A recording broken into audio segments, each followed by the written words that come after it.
Hello all, welcome to your screencast on joint movements. During this screencast we're going to be looking at the movements available at the shoulder, elbow, wrist, hip, knee and ankle. Remember, these are examples of ball and socket joints, hinge joints and condyloid joints as well. So this is how your Cornell note should be set up. So on the left hand side we've got key questions, and on the right hand side we have the key topic, which are the movements. So we've got flexion, extension, dorsiflexion, plantar flexion, abduction, adduction, horizontal flexion, horizontal extension, rotation and circumduction. The joints that we're looking at, these are the movements that we specifically are interested in, and which joints allow which specific movements. Please remember that your key question should have really the main parts of the definition for each joint movement, and it should be getting the answer flexion, for example, or the answer extension, the example dorsiflexion, and so on.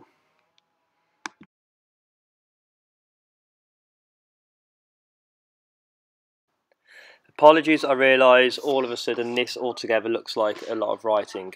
If you need to pause it, that's absolutely fine. So the first joint movement is flexion. So the description of flexion is movement which decreases the joint angle, usually to the front of the body. Extension is the opposite, so a movement which increases the joint angle, usually to the back of the body.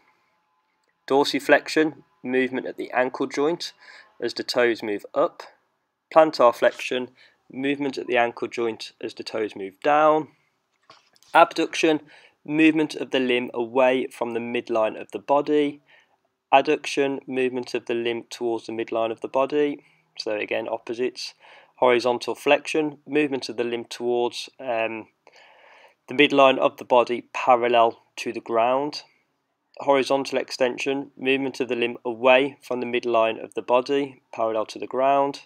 We've got rotation, so we've got two types. We've got medial rotation, so rotating a limb toward the body, or rotating limb away from the body is lateral rotation.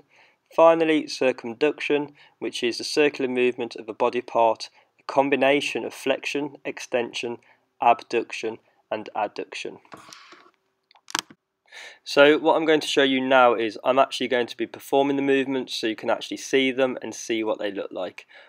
Once I've done this, what I want you to do for each joint, for example the shoulder joint, I want you to write down which movements are available at that shoulder joint, and the same for the elbow, wrist, hip, knee and ankle. So the first joint we're looking at is the shoulder joint, and this is shoulder flexion, which is decreasing the angle at the joint, and as I said, usually flexion is forward, so there we go, that is shoulder flexion. So we also have the opposite, which is shoulder extension, which is increasing the angle at the joint, and here it is from the other angle, so shoulder extension. So another movement we have available is shoulder abduction, and then we also have adduction, so bringing towards the midline. So abduction is taking away from the midline of the body, so abduction there. We have adduction towards the midline of the body. We have shoulder internal or medial rotation and lateral rotation. So medial rotation is towards the midline of the body, rotating, and lateral is to the outside, rotating the limb. We also have horizontal flexion, which is limb parallel to the floor, decreasing the angle at the joint, and then horizontal extension, which is limb parallel to the floor, increasing the angle at the joint. From the other angle, so parallel to the floor, horizontal flexion, horizontal extension. Here is horizontal flexion again, and the reason I'm doing this movement is because the elbow is now flexed. Don't worry about the elbow. If you look at the shoulder, it's doing the same movement. So this is still horizontal flexion.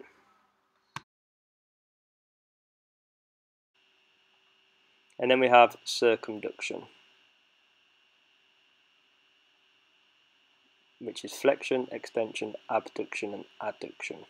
So under shoulder movements, these are the movements we should have. We should have 9 in total: flexion, extension, abduction, adduction, internal rotation, external rotation, horizontal flexion and extension, and finally circumduction. So now we're moving on to the elbow, and we have flexion, decreasing the angle at a joint, and extension, increasing the angle at a joint. So again, for the elbow, nice and simply, flexion and extension. So the two that you should have for the elbow are flexion, extension, nice and simple. The wrist, again, we have flexion, and then we also have extension. So if we look through the other angle, we have wrist flexion, forward, and then wrist extension. So again, for the wrist, we only have two movements, which is flexion and extension. Okay, if we move on to the hip, we have hip flexion, forward, decreasing the angle at a joint, and extension, increasing the angle at a joint. And it can also look like this. So that is also hip flexion, but with a bent knee or a flexed knee.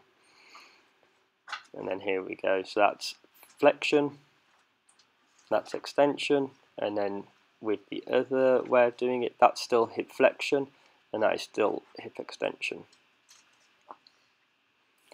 And then we also have hip abduction, so hip abduction and hip adduction. So abduction is taking away from the midline, and adduction is towards the midline. So abduction, adduction.